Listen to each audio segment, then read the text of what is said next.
Is this thing working? Okay. Hello and welcome back to my indie game, OpenFire! Game still pending. March towards victory in this colorful world. Select your operative, build your deck, vanquish foes, and collect new cards! Well, truth be told, there aren't many cards yet. I'm working towards a releasable demo. My goal is to implement at least 65 cards, but it isn't as simple as plopping it and calling it a day. So settle in, cause today we're talking all about cards. I've mentioned before how I've overcomplicated certain aspects of my game, and using Godot's nifty resource object was no exception. I had variables that described in excruciating detail an attack's paths, its effects, its type, whatever that is, I don't even remember, and countless more redundant and needless information. This is where the Armory comes in. The Armory is a sheet containing all the necessary information that a card would ever need. Say for example a sniper's base weapon card, the Pierce Rate. We can break this down to three types of information: display, reference, and code. Display is what appears on the card and different UI. Code refers to variables like damage or timing delays. Last but not least is reference, which act like shorthand variable names and potential sorting filters in the future. I've trimmed down a lot of redundant information, and now the resource looks a whole lot cleaner and easier to manage. But where did all those information go? Well, I'll tackle those in a bit. Potentially, at this point, I can automate the rest of the resources and just manually take it from there. Now, this all translates to the following card.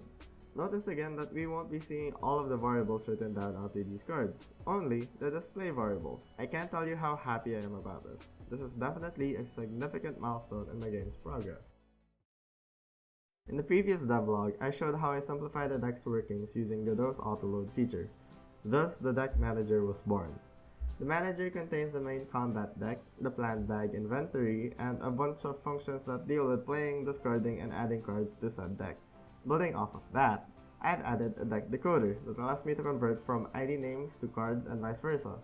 With these two overlords of scripts, I have complete mastery over my cards, but I'll need to make them cards first. As of now, there are 4 scenarios that use the cards the most, but in very different ways. Having the manager and decoder are essential to not going insane with passing information back and forth through these different scenes. If you played Battle Network or One Step from Eden, you know how important knowing what your next moves are. With the deck manager and the new and improved card resource, I can very easily power up my characters and all the surrounding UI with information on the next card. As for the actual attacks, I just need to send the played card to a local action manager. This is where the rest of the card information went. The card's name is passed through a match case or a switch case and will then be executed. All of this data can be sent down to the projectiles for the visuals and the stage for effects and damage, all coming together for a smooth and crisp attack. Before I flash it on screen, please be advised of terrible UI management. This is what I want it to look like. I'm very uncomfortable with UI elements, and even though Godot has some really nifty implemented nodes, I'm still very confused on how to make things look like the way I want them to. It's the little tweaks that I need to keep making again and again, which I'm not a very big fan of. So back to the cards. It should be quite obvious how important this scene is to the game. It's literally the second biggest part I'm ripping off of Battle Network.